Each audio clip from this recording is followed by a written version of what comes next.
Marcos 4, 35 a 41. Antes nós vamos orar mais uma vez. Boas-vindas, né? Quero dar boas-vindas a todos que estão conosco, você que nos assiste em casa neste momento ou em outro momento. Que Deus esteja abençoando a sua vida de uma forma toda especial. Sejam todos muito bem-vindos. Abra a palavra do Senhor em Marcos, capítulo 4, 35 a 41. Está tudo certinho? Então vamos acompanhar por aqui. Primeiro vamos orar, vamos falar com Deus. Senhor, quis o Senhor que chegássemos até a Tua casa nesta manhã. Quis o Senhor que cada um dos nossos irmãos e irmãs chegasse aqui na paz, na segurança. E aqui, Deus, nós nos encontramos para abrir a Tua palavra, Deus, e ouvir a Tua voz, entender os Teus ensinamentos. E também, Deus, estamos desejosos para guardá-los no nosso coração e ao sair daqui praticar, Deus, porque vivemos tempos difíceis, mas nada, Deus, é tão difícil que o Senhor não possa nos ajudar nesta caminhada. Então, Deus, bem-aventurado é aquele que crê no Senhor, bem-aventurado é aquele que sabe que a Tua presença é constante. Então, por mais que os nossos olhos possam contemplar coisas difíceis, nós sabemos que pelos olhos da fé veremos e sentiremos a Tua presença e a Tua boa mão nos conduzindo em meio às dificuldades e tempestades da vida. Vivemos tempos difíceis, meu Pai, mas estamos no esconderijo do Altíssimo, estamos diante das Tuas asas, estamos na Tua destra fiel, seguro pelas Tuas mãos. E assim nós queremos permanecer, Deus, até que o Senhor acalme todas as coisas e assim possamos sair em segurança e caminhar na santa paz e na proteção do Senhor. Que ao ler a Tua palavra, o Teu Espírito fale aos nossos corações. Que esta manhã seja significativa, diferente, nova. E ao sair daqui, Deus, sejamos revigorados para praticar a Tua palavra em todo e qualquer tempo da nossa existência. Pai, perdoa os nossos pecados e nos ajude, em nome do Senhor Jesus. Amém. Irmãos, eu vou estar lendo o texto, os irmãos podem acompanhar comigo. Os irmãos sabem que, em vez em quando, eu paro o texto e falo um pouquinho, né, sobre esse versículo. Esse texto, para esta manhã, eu fiquei até pensando assim, será que não estamos sendo tão repetitivos quando encontramos algum tema para falar sobre dificuldades, a presença de Deus? Eu creio que todos nós lembramos das tempestades, né, literalmente, que os discípulos vivenciaram no passado, e quando nós queremos frisar isso, eu acho que o texto que vem logo à nossa mente é este momento dos discípulos, quando convidados, olha só que coisa interessante, depois de uma série de palestras, de ensinamentos do Senhor Jesus, você pode ver isso no capítulo anterior, no capítulo 4, o que nos parece é que o Senhor Jesus convida aquela EBD, olha só que coisa, depois de uma série de ensinamentos que vocês vão ver aí no capítulo anterior, parece que o Senhor Jesus convida aquela EBD agora para a prática. É interessante isso. Então imagine isto agora aqui acontecendo. O Senhor Jesus está ministrando aos nossos corações, como Ele estava fazendo naquele momento ali. E quando Ele encerra a ministração, Ele faz um convite a você, a nós, a Igreja Presbiteriana da Glória, ao longo de sua existência, agora e o que há de vir por vir. Ele começa dizendo assim: naquele dia, sendo já tarde, disse-lhe Jesus, passemos para outra margem. Depois da teoria, Jesus, de uma forma assim não tão explícita, Ele convida os seus discípulos a uma prática, que eles vão saber daqui a pouquinho, você também vai conhecer, diante de tudo aquilo que Ele vem ensinando e ministrando. As minúcias da palavra de Deus que a gente precisa tentar. Tudo tem um significado, tudo tem uma lógica, tudo tem um porquê. E é isso que faz diferença a uma igreja, a um grupo de discípulos que, no decorrer da sua existência, estarão colocando em prática. Ora, Jesus veio ministrar muitas coisas, mas Ele também colocou aquilo que Ele ministrava num desafio para que a igreja, o seu colegiado de discipulado, praticasse. E não é diferente hoje. crendo que a palavra de Deus se renova, crendo que ela não é nem velha nem antiga, ela é a palavra de Deus para hoje, né? Sempre será assim atual para nós, nos seus ensinamentos. Então também ela é, de fato, um instrumento que quando nós chegamos até ela e tomamos conhecimento do que ela fala, nos orienta, ao sair daqui, o que nós temos que fazer em ato contínuo é praticar. Senão ficamos só na teoria. E o Evangelho não veio para ficar só na teoria, veio para a prática. Por isso que ele chegou até nós hoje. Ninguém na teoria chega a algum lugar. A teoria ela só tem a sua eficácia, a sua excelência, quando nós praticamos. Né? Então o ato você conhece, pratica, ensina, leva ao praticar, e assim nós vamos caminhando até a volta do Senhor Jesus, e isso vale para qualquer outra rotina da nossa vida. Então veja bem, depois de uma série de ensinamentos, o Senhor Jesus fala assim: passemos para outra margem. Olha que convite. E talvez seja o convite hoje que o Senhor Jesus está falando para você. Vamos para uma nova etapa? Depois de 47 anos de ministração de EBD, no caso nosso aqui da EBD da Glória, vamos para outra margem? E o que nos espera na outra margem? O que está do outro lado da margem? Aí eu desafio a você ir lá no capítulo 5, depois nós vamos continuar essa leitura. A partir do verso 2, 1 e 2. Entremente chegar à outra margem do mar. Então, opa, glória a Deus. Vamos para onde? Para outra? Ajuda aí, igreja. Vamos para outra margem. Chegar a outra margem? Sim. Calma aí, eu sei que você já está pensando na tempestade. Deixa a tempestade um pouquinho para lá. O que eu quero trazer de volta ao seu coração é que quando o Senhor Jesus ministra, ensina e dá o desafio, tudo está no controle perfeito dele, só nos cabe obedecê-lo. Pronto. Os discípulos não sabiam o que ia acontecer na viagem, os discípulos não sabiam o que estava esperando na outra margem, mas o Senhor Jesus ministrou, o Senhor Jesus colocou um desafio, eles aceitaram esse desafio e chegaram a outra margem. E olha o que acontece lá: ao desembarcar, logo veio dos sepulcros ao seu encontro o homem possesso de espírito imundo, o qual vivia no sepulcro, e nem mesmo com cadeias alguém podia prendê-lo. Isso é a descrição do que aguardava esse colegiado, que tinha acabado de passar pela teoria, tinha obedecido entrar na margem para ir para o outro lado. Nós vamos ver os percalços dessa caminhada, e ao chegar no destino proposto, olha o que encontra. Olha o que eles encontram. Eles encontram uma cena terrível. Do ponto de vista espiritual, presta atenção, igreja. Do ponto de vista espiritual, o que esse gadareno estava acontecendo com ele? Me ajuda aí. Sem medo de ser feliz. Pode olhar lá. Pode botar outro versículo, o versículo anterior. Versículo 2. O que está acontecendo? O homem. Então nós temos diante de uma cena o quê? De uma situação espiritual. Segundo, vai passando aí o texto. O qual vivia, versículo 3, o qual vivia onde?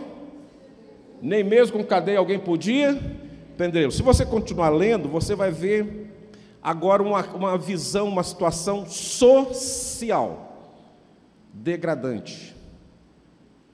Degradante. Horrível. Então, o primeiro momento, a situação espiritual, alguém possesso. Segundo momento, a consequência dessa possessão, da situação espiritual, uma questão social terrível.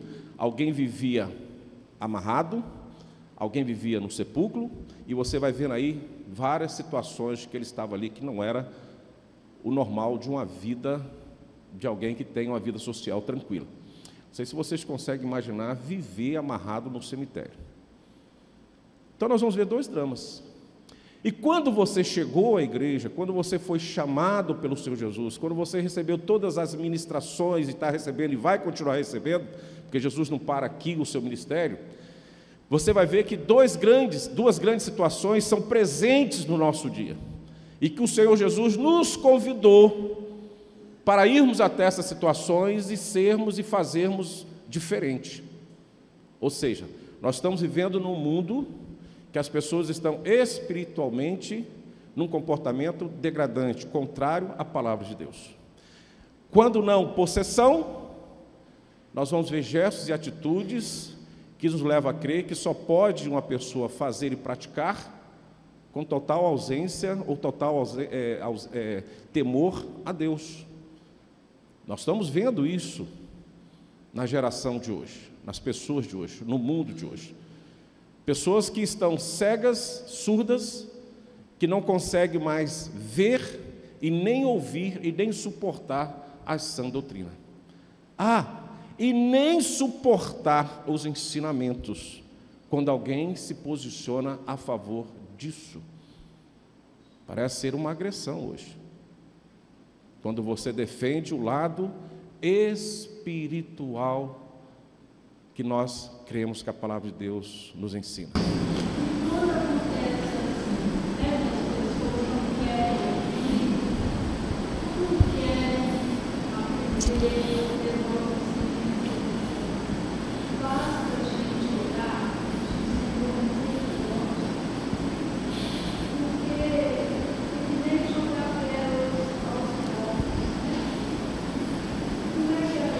Sim, boa pergunta, irmã.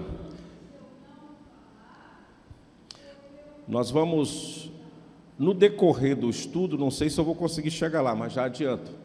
Do contexto dessa travessia para chegar a esse desafio maior de encontrar o gadareno nessa situação, nós vamos ver lá no versículo 40. Versículo 40. Então lhes disse: por que sois assim tímidos? Como é que não tendes, o que aparece aí? Fé. Olha só, antes do gadareno, existe um desafio do Senhor Jesus após a tempestade, nós vamos falar um pouquinho, né? Como que vocês não podem ter fé, diante de tudo que vocês já viram e experimentaram? Será que de hoje, irmã, adiantando o que nós queremos falar, e é bom que a gente adiante para que as coisas sejam faladas e resolvidas, será que hoje nós, como igreja, temos comportado as semelhanças desse discípulo em meio às dificuldades, sem fé? Sabendo que Jesus está aqui, Jesus estava ali no barco, e mesmo assim eles chegam a Jesus e falam assim: não te importa que perecemos, nós vamos morrer, o barco está enchendo d'água, as coisas estão ficando difíceis. Será que a igreja hoje sabe que Jesus está conosco, mas não tem fé que uma pessoa pode ser transformada? Qual é a realidade do mundo hoje? É o mundo que está ausente, está distante de Deus. Mas qual é a realidade dos discípulos de hoje? No exercício da sua fé diária, da sua prática diária, diante dos ensinamentos bíblicos. Por exemplo, a irmã mencionou oração. Glória a Deus, oração. Orai sem cessar, vigiai e orai. Nós pedimos que a igreja meditasse nos temas de Lucas, salvo engano, capítulo 11, capítulo 15, onde fala lá do juiz iníquo, e depois fala do amigo que importuna de madrugada o seu irmãozinho lá para buscar um pão. O próprio Jesus fala assim: olha, a igreja tem esse mecanismo de oração, de exercício da fé, ela precisa abraçar esse mecanismo em todo o tempo e não desistir. Quando eu deixo de orar por alguém que necessita de salvação, significa que eu falo assim: eu não tenho mais fé que essa pessoa possa ser alcançada por Cristo. Então eu estou deixando a tempestade me sucumbir pelas dificuldades apresentadas nesse trajeto. Sequer eu tenho coragem de chegar a Jesus e falar assim: acorda aí, Jesus, me ajuda. Porque se eu tivesse atrevimento de acordar Jesus, ele vai falar assim: cadê a sua fé? Aonde está a tua fé? Cadê os ensinamentos que eu coloquei para vocês há pouquinho, antes de subir no barco? Cadê? Aonde estão eles? Segundo, a oração, ela precede a conversão, mas sem a pregação, que eu boto aqui entre aspas, testemunho, não há como a pessoa ser alcançada. Isso é bíblico, não é meu. Só pode alguém se converter se houver o quê? A pregação da palavra. E essa pregação precisa estar ali, vamos dizer assim, temperada, exaustivamente, com a fé E esta fé vem pela prática de uma oração constante, de uma intimidade com Deus. Então a igreja precisa atentar para esses dois detalhes nos dias de hoje, porque os gadarenos estão por aí. E esse desafio estão sendo colocados para a igreja todos os dias. E os ensinamentos do Senhor Jesus são os mesmos, não mudou. A igreja mudou, irmãos, mas os ensinamentos não. Haja visto que hoje, para trazer, a juventude praticamente está ausente aqui, porque está na sua classe, graças a Deus, nós temos um grupo bom hoje, vem crescendo a nossa juventude na igreja, graças a Deus por isso.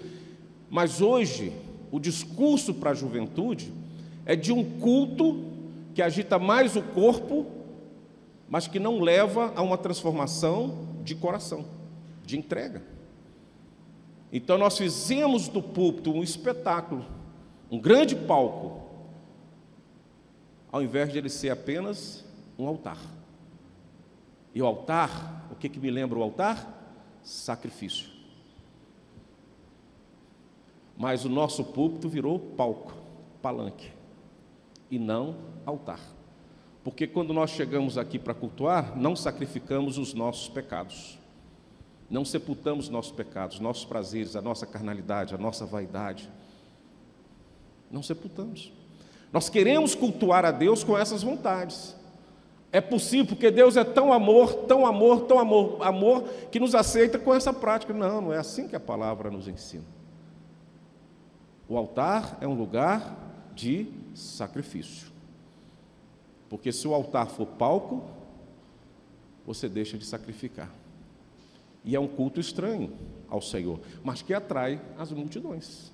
Então a palavra é a mesma, os mecanismos são os mesmos. O grande problema é que a prática tem sido deixada um pouquinho de lado. Quando o Senhor Jesus convida os discípulos, vamos para a outra margem, o que ele fala? Ele faz esse convite antes da teoria. E agora ele vai fazer um período antes de chegar da outra margem, para encontrar essa cena, né, de um homem socialmente vivendo de uma forma degradante, espiritualmente possesso. Se os irmãos continuarem lendo aqui, a legião de demônios que está dentro dele, uma vida desprezível. Mas era o desafio que o discipulado ia encontrar na outra margem. O desafio da igreja de hoje é exatamente isso. Pessoas que estão distantes de Deus, pessoas que vivem espiritualmente numa situação degradante, que muitas vezes escandaliza a nós pelos seus gestos e atitude, e muitas vezes nós ficamos naquela interrogação: como a pessoa pode falar isso? Como a pessoa pode fazer isso? Mas ficamos só na interrogação. Vivemos espiritualmente e socialmente, porque a vida espiritual tem tudo a ver com a vida social que nós levamos. Esse era o desafio que esperava aquele colegiado, aquela igreja que estava ali no barquinho, indo para outra margem. E nós estamos nesse barquinho, Jesus está aqui. Ele te convidou, vem, vamos para outra margem. Vocês já ouviram, 47 anos ouvindo, agora vamos para outra margem. Eles não sabiam o que enfrentar. Mas o que acontece ao longo dessa caminhada? E de repente, o que já aconteceu com você ao longo dessa caminhada com Jesus? Vamos continuar no texto? Versículo 36, do capítulo 4.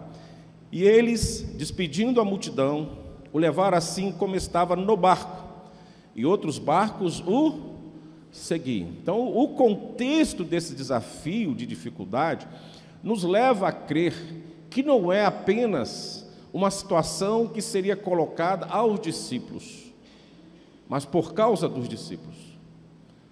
Jesus convida quem para ir para o outro lado? A multidão ou os discípulos? Os discípulos.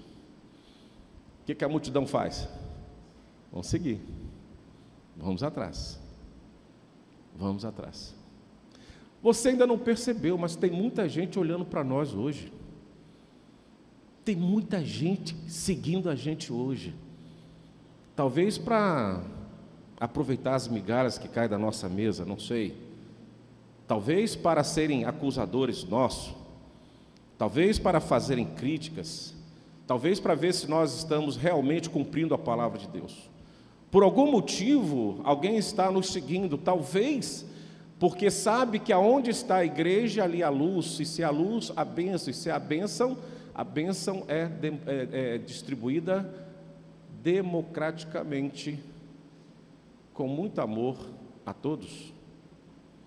Vamos lembrar das multiplicações dos pães, vamos lembrar da pesca maravilhosa, vamos lembrar de tantos feitos do Senhor que não houve distinção de quem era da igreja e quem não era da igreja, todos foram o quê? Bem-aventurados. E eles tinham essa percepção. Aliás, isso vai ser uma causa mais lá na frente do Jesus fazer um sermão tão duro que essa multidão que queria só o pão e o peixe foi embora, falou assim: quem pode suportar uma palavra tão dura como essa? E Jesus vira ao colegiado dos seus discípulos naquele momento e fala assim: e vocês também não querem ir embora, não? Aí um dos discípulos responde: para quem iremos nós, se só tu tens palavras de vida eterna? Então, atrás da igreja, você talvez não acredite, tem muita gente caminhando conosco com várias motivações, que eu não sei, mas Deus sabe. Mas a verdade é que eles estão andando conosco. Não estamos sozinhos, não estamos numa ilha, não estamos isolados neste mundo. Aliás, o propósito do Evangelho é exatamente isso: nós estamos no mundo, mas não pertencemos a este mundo. Então não dá para fazer evangelho, cristianismo, não dá para praticar a vontade de Deus, achando que a nossa vida será céu sempre. Não. Nós vivemos nesse contexto do mundo. Tudo isso está diante dos nossos olhos. Todas as coisas podem nos alcançar. Mas também o outro lado da moeda é verdadeiro. Quando Deus quer provar o seu povo, a consequência é para todo mundo. Não é só para o colegiado discipulado. Todo mundo estava ali atrás. E todo mundo também vai enfrentar essa dificuldade da tempestade. Olha só, vamos continuar. Então preste atenção nisso. Tem gente olhando para nós. Tem gente seguindo a igreja. Você não acredita, mas tem. Versículo 37, aí vem. Tem uma tradução diferente, eu vou ler nessa, depois vou ler na outra tradução. 37, ora, levantou-se grande o quê? Temporal de vento. E as ondas se arremessavam contra o barco, de modo que o mesmo já estava a encher-se de água. Então, era uma situação crítica. Numa outra tradução, o versículo 37 aparece logo no início do versículo a palavra: de repente começou a soprar um vento muito forte. De repente. Na nossa tradução, ora, levantou-se grande temporal. Que o sentido é o mesmo. De repente, gente. Eu fiquei a pensar nesse de repente. Me ajuda a pensar também. De repente. O que você entende por essa exclamação? De repente. Rapidinho. Puf. O que mais? Pode falar. Podem falar. O que é de repente?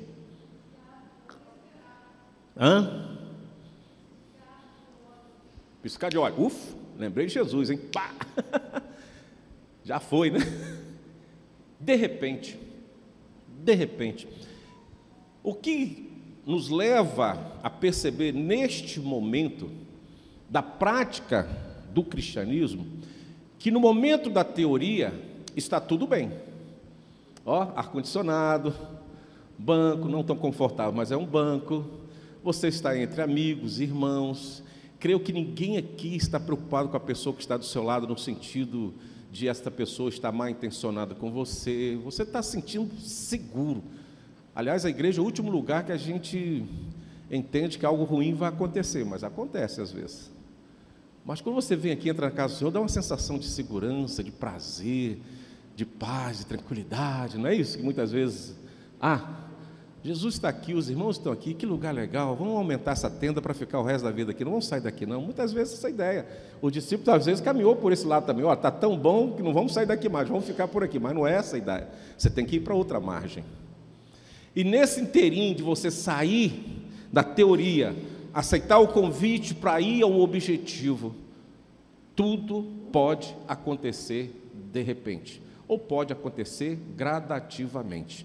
No caso aqui presente, foi de repente. Estava tudo muito bom, tudo na paz, tudo prazeroso, tudo dando certo. Olha só que cena que os discípulos tinham, um aprendizado maravilhoso, que eles saíram assim, glória a Deus, aleluia, aleluia, glória a Deus, fala a Deus, ô Jesus, glória a Deus, amém, aleluia, aleluia. Vamos para o outro lado, ai, mas eu vou mesmo, porque isso aqui está bom demais, vou Jesus, vou tranquilo, estou na paz, estou na bênção. Geralmente é essa a primeira forma da gente receber a palavra. Nos emociona, mexe, e logo em seguida não resistimos a dizer sim ou não. Nos colocamos à disposição. Às vezes até sem muito pensar. Quem quer, levanta a mão. Eu estou aqui, pronto. Depois cai a ficha. O que eu fiz? E agora? E agora? Mas olha só que coisa interessante. Nessa obediência, falo eu, o texto diz, no versículo anterior, que ele, despedindo muita multidão, levara assim como estava no barco, e outros barcos seguiam, outras pessoas, lembra que eu falei no início? Estavam de olho naquele colegiado, outras pessoas foram, e com certeza os discípulos oraram para aquelas pessoas, olharam para aquelas pessoas, aqueles barcos seguindo, e falaram assim, opa, que coisa boa, nós somos a cereja do bolo, olha, até nas águas os pessoal, essa turma nos segue. Ó, que bênção que está a igreja. Ó, Jesus falou, tudo dando certo, a gente aceitou e muito de gente se converteu e está vindo com a gente. Está no mesmo mar, está na mesma calmaria no primeiro momento, está tudo certo. Acredito que eles estavam ali numa tranquilidade espiritual, que no primeiro momento me leva a pensar que isso acontece muito conosco, e aqueles irmãos que frequentam a igreja de oração, não quero te desanimar, pelo contrário, eu quero que você continue frequentando, e você que não frequenta, eu desafio a frequentar cultos de oração, que é um momento de perseverança, enquanto o Senhor nos permite estar presente, em comunhão uns com os outros, orando uns pelos outros, com os outros, e vai por aí à frente. Mas nós sabemos que quando as coisas estão assim, dentro de uma calmaria na nossa vida, qual é o primeiro comportamento nosso, a nível espiritual?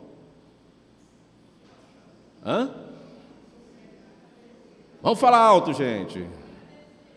Será que é agradecer mesmo? Eu ouvi alguém falar alguma coisa que eu achei que é o que eu queria ouvir, não que eu acho que isso é bom.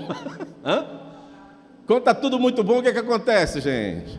Salário está na conta, saúde está em cima, muito feriado por aí, final de semana, está tudo correndo bem.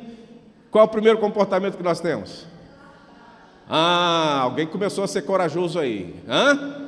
Aí a leitura bíblica já não é mais a mesma, com grande intensidade, a oração já vai esvaziando, a presença na igreja, já fui uma vez esse mês, para que ir duas? Não, tem que curtir o final de semana. Deus me deu muitas bênçãos, tenho saúde, tenho salário, tenho para onde ir, posso ir, não estou dizendo que isso é pecado, né? Mas o que eu quero chamar a atenção é que muitas vezes, quando a calmaria e o bom resultados da nossa vida nos leva a ter uma impressão que aquela coisa ali já é o céu eterno para nós e não precisamos mais perseverar. Aí quando a coisa, de repente, alguma coisa acontece, aí o inverso começa a acontecer. O WhatsApp explode. Ora por mim, ora por mim, ora por mim. Irmãos, eu estou vivendo isso, irmãos. E agora eu vejo até com certo perigo o WhatsApp. Eu acho que o WhatsApp para alguma coisa, as redes sociais para alguma coisa é excelente. Mas, irmãos, o que a Bíblia nos orienta é nos ajuntarmos, congregarmos. E eu creio que na onisciência de Cristo, de Deus, da Trindade, ele escreveria algum versículo aqui dizendo assim, lá no ano 2024, ou em tempos futuros, quando a tecnologia e a ciência se multiplicar, que isso já é dito, né? Lá no Velho Testamento, vocês poderão deixar de se reunir e se comunicarem através das mídias sociais. Isso também é o 11º mandamento. Só que eu não vejo isso aqui. Eu vejo que a congregação, o ajuntamento, é solene, santo e agradável aos olhos do Senhor. Só que com hoje, mesmo em dificuldade, muitas pessoas não dão um passo. Eles preferem ficar na sua comodidade, mas não se aproxima da comunhão com Deus e comunhão uns com os outros. Permanecem isolados espiritualmente, sem o aquecimento da comunhão. Não desejam isso. Mas, de repente, tudo pode mudar. E tomara que não seja como alguns pregadores, né? Eu não sou assim, quem me conhece já sabe que eu falo assim: Senhor, converta pelo amor, jamais pela dor. Eu acho que pela dor, irmãos, não sei se eu teria condições de resistir uma dor para se converter. Eu prefiro que as pessoas se convertam pelo amor. Então, eu fico longe daquele negócio assim: não tentar o Senhor teu Deus, de ter uma experiência com Deus. Não, Senhor, se o Senhor me permitir, eu já pulo na frente, antes das experiências, já te aceito como Senhor e Salvador Jesus Cristo. Não quero ter uma experiência. Tem gente querendo experiência com Deus, eu não quero isso, né? Pastor, e ultimamente, né, nos últimos anos, a igreja tem um plano de transmissão e é muito benéfico, mas benéfico para aqueles que são impedidos de ver. Sim. E muitas vezes é muito bom a gente ficar em casa assistindo tudo e não participar. Sim. Quando a Bíblia fala o contrário, a gente tem que se reunir. Sim, o ambiente, aquilo que nós temos falado. Mas quando as coisas estão muito bem, a calmaria, o que nós fazemos? Relaxamos. E entramos nessa falsa, vamos assim, nessa falsa impressão de que você assistir um culto online é a mesma coisa de estar uns com os outros na comunhão, como a Bíblia nos orienta. A tecnologia, irmãos, ela é bem-vinda, ela é boa, ela é agradável, vem de Deus, da permissão de Deus, e nós temos que ter muita sabedoria para usar, em todos os detalhes. A igreja também precisa aproveitar isso. Mas quando nós estamos dentro de uma normalidade, não podemos fazer que a tecnologia seja a minha forma de evangelizar, a minha forma de orar, a minha forma de cantar, a minha forma de pregar. Ela é um instrumento útil.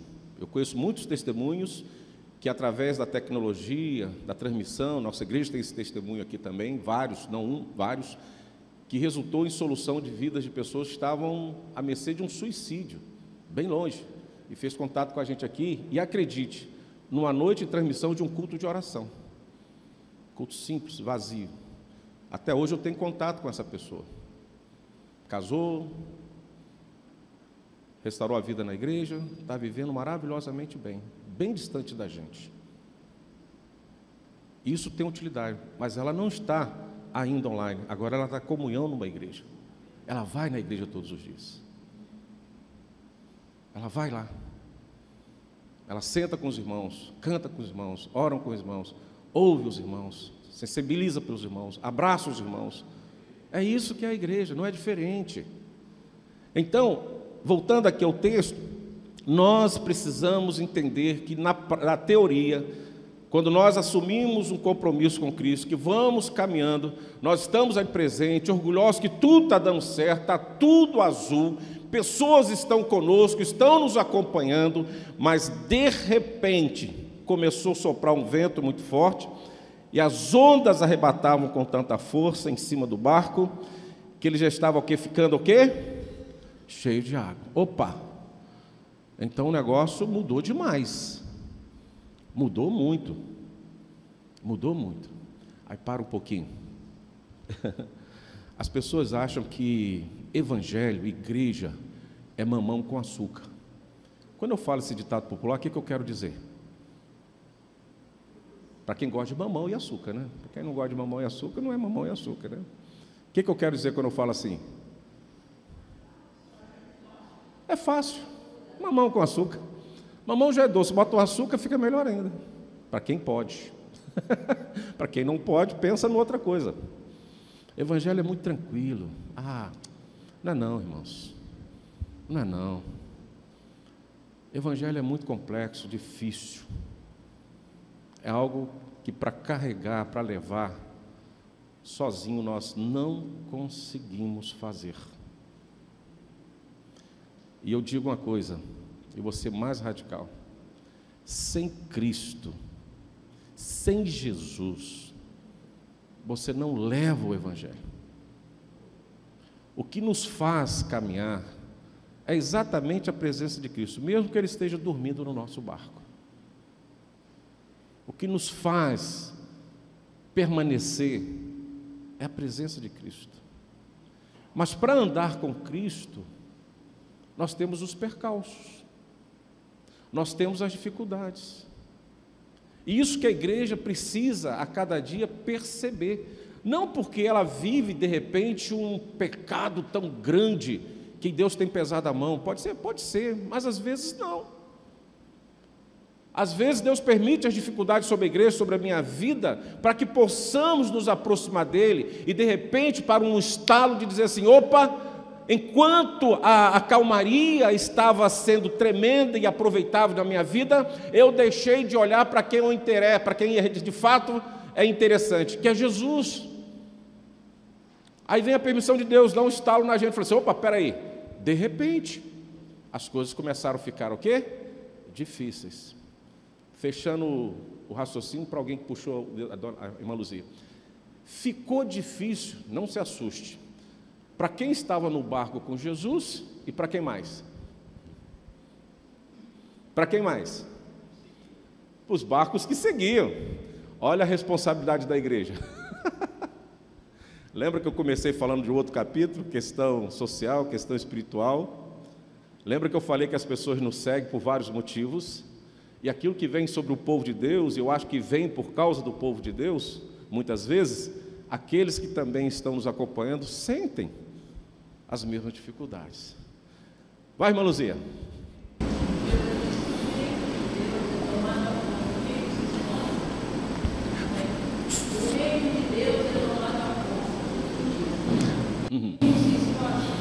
Não vai, não chega. Então veja bem, essas são as verdades. Então nós estamos numa caminhada aqui. Lembra? Vamos retornar. Vamos para o outro lado, primeiro a teoria, vamos para o outro lado, beleza, está tudo bem, tudo certinho. Já revelei o que estava esperando lá do outro lado da banda, o que aguardava a igreja, mas ela tinha que chegar lá primeiro. Então, de repente, vem o quê? A dificuldade. Ora, levantou-se grande temporal de vento e as ondas se arremessavam contra o barco, de modo que o mesmo já estava encher de água. Eu acho que muitas vidas já estão com essas águas por aqui, ó. Eu vou falar que nem está na boca, já está no nariz. Porque quando chegou na boca, ele não teve coragem de gritar com Pedro, salva-me, Senhor! Que é um outro problema do mar lá na frente. Ele ficou esperando, demorou demais. Demorou demais. E às vezes a igreja cochila tanto, irmãos, e não percebe sequer as tempestades da vida que tem assolado a igreja. Ela se mistura tanto ao ambiente natural deste mundo e vê tudo isso como uma normalidade sem precedente e não consegue fazer distinção. E talvez aquilo que nós achamos que é uma calmaria, talvez seja a maior tempestade que estamos enfrentando na nossa vida espiritual, no que diz respeito à obediência à palavra de Deus, a nos esforçarmos para caminhar com Deus. Talvez você esteja, nós como igreja estejamos esperando assim uma ação divina, uma permissão divina de algo sobrenatural que venha, que seja visível aos meus olhos, de tremenda calamidade, para que possamos nos despertar e caminhar. Mas de repente, a grande calamidade que está entre nós é a calmaria e não a tempestade. Ah, pastor, por que o senhor diz isso? Tranquilo, respondo isso como bebo essa água. Alguém lembra da Covid? Eu acho que todo mundo já esqueceu. Alguém lembra da Covid aí, irmãos? A nossa igreja agora é o dia 18, eu marco essa data, porque foi no dia 18 de março de 2020 que começou, nós reunimos ali. Depois do aniversário da igreja, no dia 13, o pastor Antônio José esteve aqui, foi um dos melhores eventos da nossa igreja, de emocionar, de chorar, a igreja cheia, lotada. No culto de terça-feira, a igreja cheia de oração. Na quarta, a gente já não sabia o que fazer, reunimos ali embaixo, quem veio lembra disso, reunimos embaixo daquela árvore ali, e foi tumulto, 2 anos e meio de lutas, os irmãos conhecem bem. O que nos chama a atenção? Essa é a tempestade que Deus fez. Então alguns correram para acordar Jesus. Acorda, Jesus! Não te importa que pereçamos? Né? Todos correram para Jesus. Jesus, acorda, não importa que pereçamos. Bênção.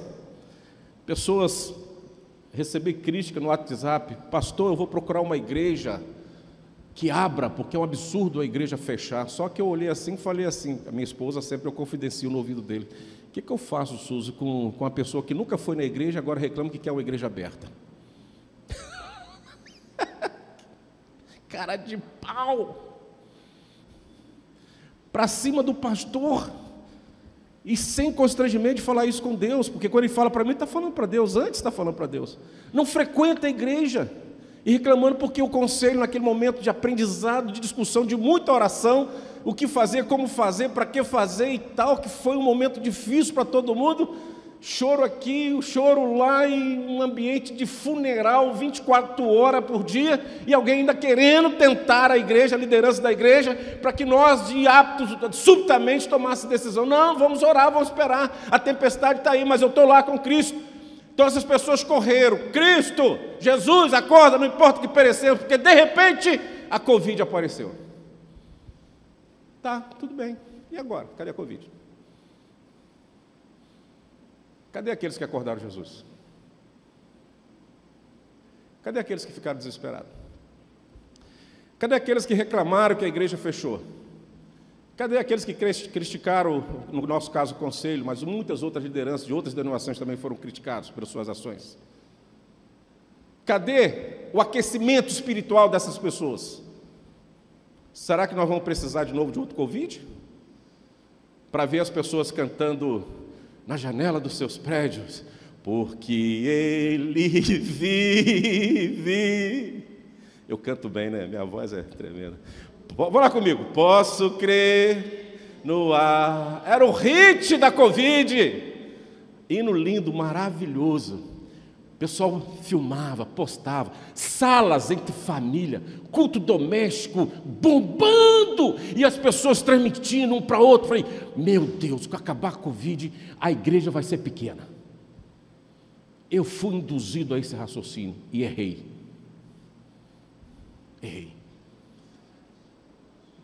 Eu não aprovo nenhum tipo de jogatina, nem rifa solidária. Então aprende isso aí, pastor não quer rifa solidária. Se você quer ajudar uma pessoa, dá oferta. Trabalhei no hospital evangélico bom tempo. Às vezes, quando vi um colega falando: pastor, fulano está doente, precisando, estão vendendo essa rifa. Eu falei assim: qual é o valor da rifa? R$10. Toma aqui R$10. Qual o seu número? Não, compra coisa para a pessoa. E às vezes eu falei: o que ela está precisando? Corri atrás para ajudar. Cuidado com rifa solidária. Ajude, só isso. Cuidado com essas pegadinhas demoníacas que tem por aí. O primeiro passo é o vício que a gente tem. Cuidado que o diabo te usa nisso. Não são poucos que caem. Se eu tivesse que na época apostar tudo que eu tenho, que o Senhor me deu ao longo da vida, que não é muito, numa igreja viva e eficaz pós-tempestade Covid, eu perderia tudo. Não estaria aqui mais. Porque o efeito foi contrário. O efeito foi contrário. Ao invés da igreja encher, esvaziou. A congregação dos desigrejados triplicou. Eu lembro que antes da Covid tinha aquele debatezinho dos desigrejados, nem afetava muita gente. Agora, aumentou. Porque todo mundo entendeu que pode ter a sua igreja dentro da sua casa. Todo mundo entendeu que não precisa de um pastor, todo mundo entendeu que não precisa de um presbítero, todo mundo entendeu que não precisa da Santa Ceia, todo mundo entendeu que não precisa dizimar, todo mundo entendeu que não precisa sentar num banco de igreja, por mais que seja desconfortável, para orar, clamar ao Senhor. Todo mundo entendeu que Ele pode ser o próprio Deus da sua vida. E vive na calmaria por aí. Mas não se engane, estão seguindo esta igreja remanescente. Eles estão no mesmo mar, estão diante do mesmo céu. E se Deus permitir uma tempestade novamente para esta igreja, eles também vão sentir lá. Esse é o efeito da presença da igreja no mundo. Quando a igreja sai numa obediência para praticar a palavra de Deus, ela sai sujeita aos repentes da vida, irmãos. Eu saio ao sujeito ao repente de uma enfermidade, ao repente de uma dificuldade financeira, de uma crise familiar. Nós estamos sujeitos a tudo nessa caminhada, por mais que você tenha essa proximidade, essa intimidade, essa comunhão com Cristo, como os discípulos estavam ali vivendo o ápice do seu aprendizado, com Cristo ministrando, aceitando o convite do Senhor Jesus para subir num barco, para ir para outra margem, não tinham noção do que poderia vir, mas estavam ali com Cristo, e Cristo estava com ele, e Cristo estava numa paz tão grande, que dormia num travesseiro, no barco.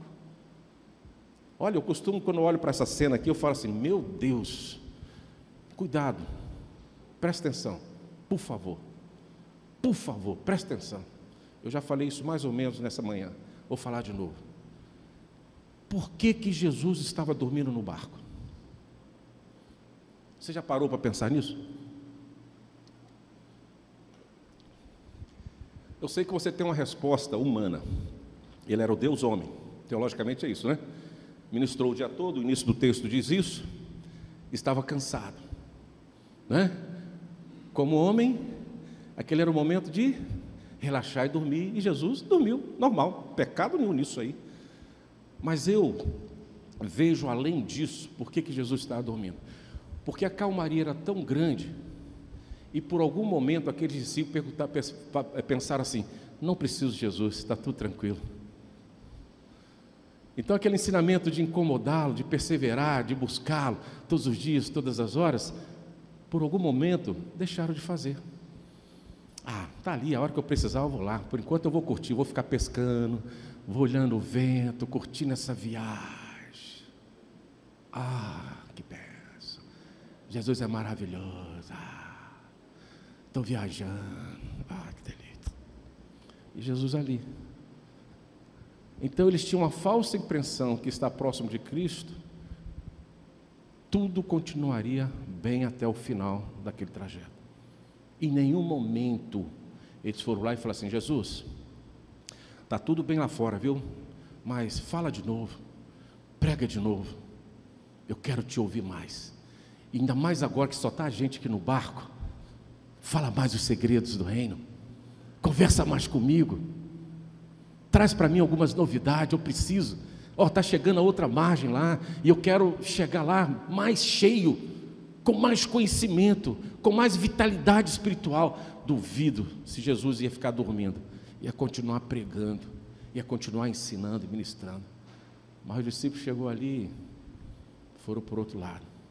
Fizeram o inverso lá do Getsemane. Quando Jesus estava acordado, eles estavam dormindo. E quando Jesus estava dormindo, ele estava acordado, olhando para os prazeres do mundo, para a tranquilidade do mundo, usufruindo o que o mundo poderia dar, e esqueceram que a luz do mundo, o sal da terra, a palavra viva, o pão da vivo, a porta, o caminho, estava ali com eles, e eles não poderiam em nenhum momento deixar aquilo abandonado no barco das suas vidas. Jesus de repente está abandonado no barco da sua vida, num cantinho do seu coração, e você, ao invés de voltar a Ele e incomodá-lo, nem que seja para tomar um cafezinho com Ele, você vive a sua vida achando que você tem um controle pleno dela, e foi isso que os discípulos caíram. Acorda Jesus aí, meu irmão. Você precisa dele, você é carente dele, porque de repente, vamos para frente, senão a gente não termina. Onde eu parei, querido? Me ajuda aí. 38. E Jesus estava na polpa dormindo sobre o travesseiro, eles os despertaram. Aí vem o desespero, Jesus Cristo. Lê comigo, igreja. Despertaram e lhe disseram, vamos supor que nós somos o colegiado, a EBD de Jesus naquele dia no barco. Vamos lá, estamos juntos? Mestre, não te importa que pereçamos. Olha o grito de socorro aí. Mas por que esse grito chegou? Porque de repente. Se não houvesse o de repente, vamos pescar? Vamos nadar? Vamos pegar um bronze? Coisa boa. Vamos jogar um dominó? Um baralhozinho? Vão tomar uma?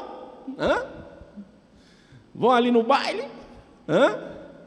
Vão na festinha do irmão, mesmo que seja no domingo. Ah, quem tem um domingo por mês, vão lá na festinha do irmão, não tem problema não. Hã? É isso aí, por aí. Mudaria nada. Vidinha que segue. Mas de repente, meu irmão, e lembre-se, esse de repente acontece, e eles correm para o seu Jesus, porque antes eles tinham passado por uma ministração de EBD, e todo aquele ensinamento, todas aquelas verdades, todos aqueles desafios, e até mesmo a obediência em subir ao barco e ir para o outro lado, para outra margem, veio ao seu coração e falou assim: opa, sujou, vamos voltar para Jesus? Acabou o recreio. Acabou o recreio.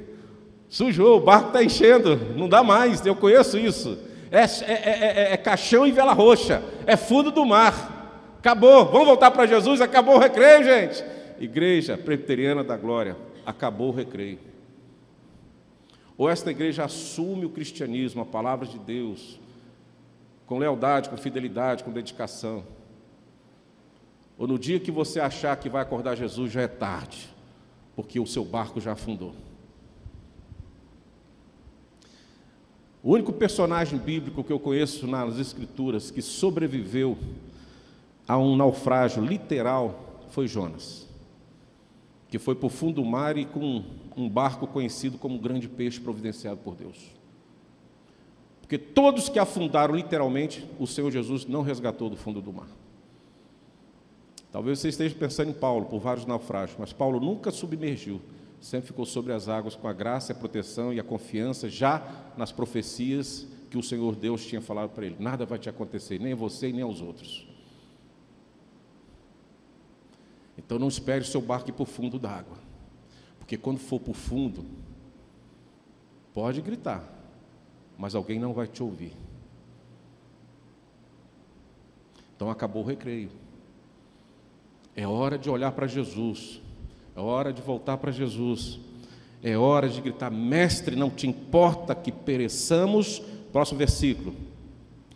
E ele, despertando, ou seja, está dormindo, acorda, repreendeu o vento e disse ao mar: acalma-te, emudece. O vento se aquietou e fez o que? Grande bonança.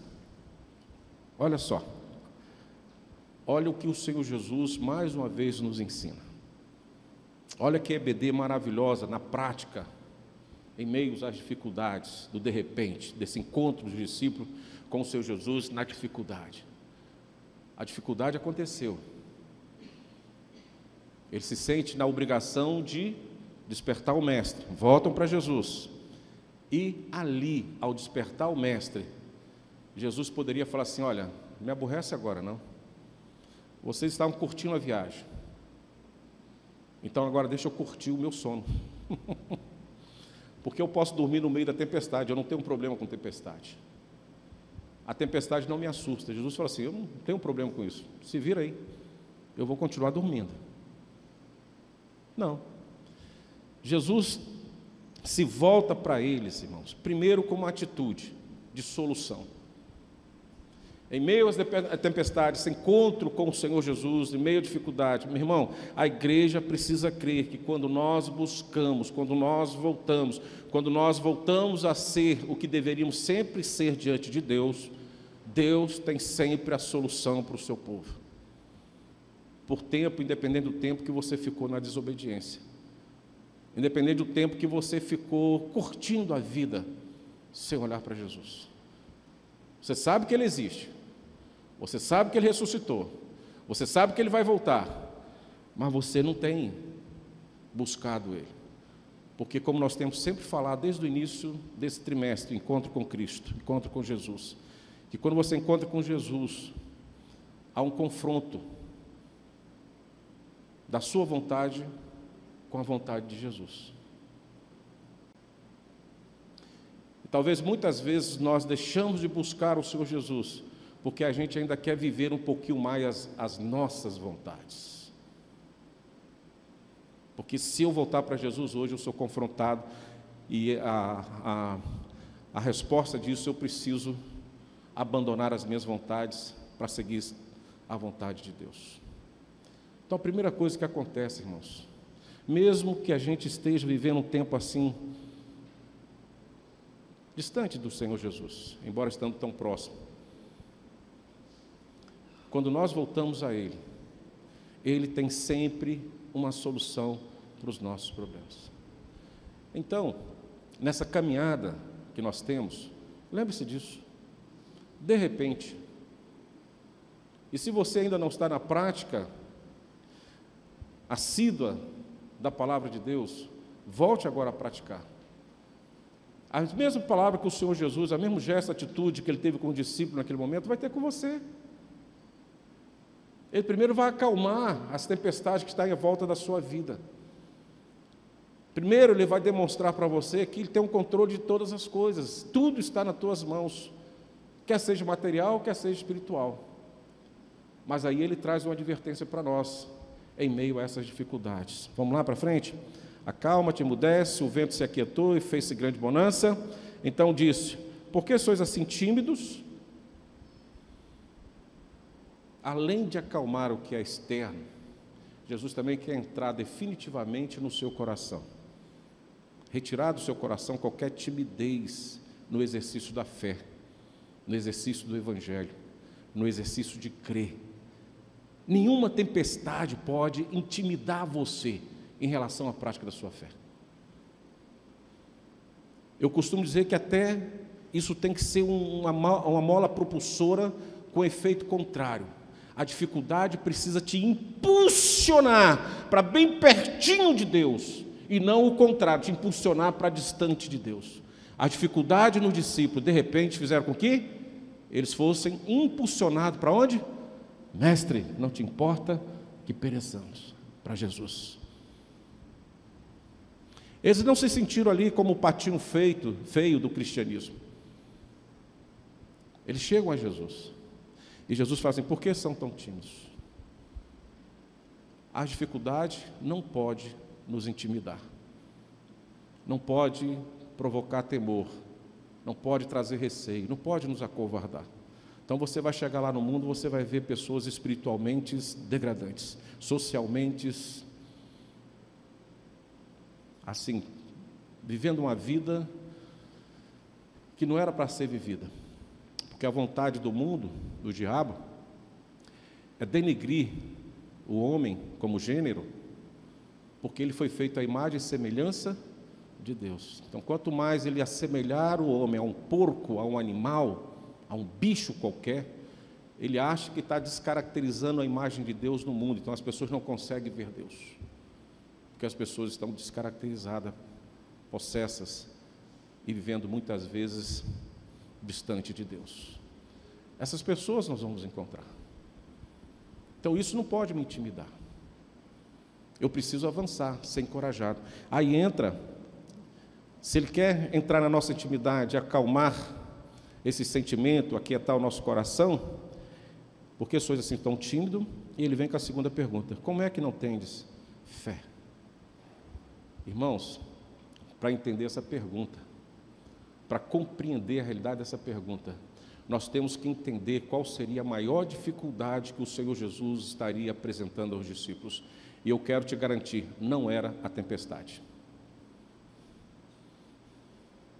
Pastor, tudo isso que o senhor falou não era tempestade? Não, não era tempestade. Não era tempestade. Embora Deus tenha um domínio de todas as coisas, embora homens, Tiago fala isso de Elias, que orou e não choveu, depois volta a chover, Josué orou, o sol parou, enfim, tantas coisas que a natureza se submete a Deus, e muitas dessas vezes foi por orações de homens valorosos diante do Senhor. Mas eu acredito que o poder que Deus deu à igreja não é para controlar a natureza, não é para falar para uma tempestade lá, literalmente, acalma. Eu até acho isso muito interessante, porque eu vivi isso na prática nesse presbitério.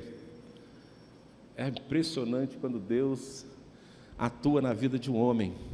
O presbítero Samuel, que era da primeira igreja de Vila Velha, já bem idoso, o sonho dele era ser pastor, e o presbitério lhe deu uma oportunidade para ser pastor. Ele era dentista aqui em Vila Velha. Acho que o Carlinhos lembra dele, Samuel Moreno Forte, né? Homem de Deus, homem de Deus. Vocês lembram também, né? E não tinha mais idade para ser pastor, porque ia ser pastor e ia jubilar logo o seguinte.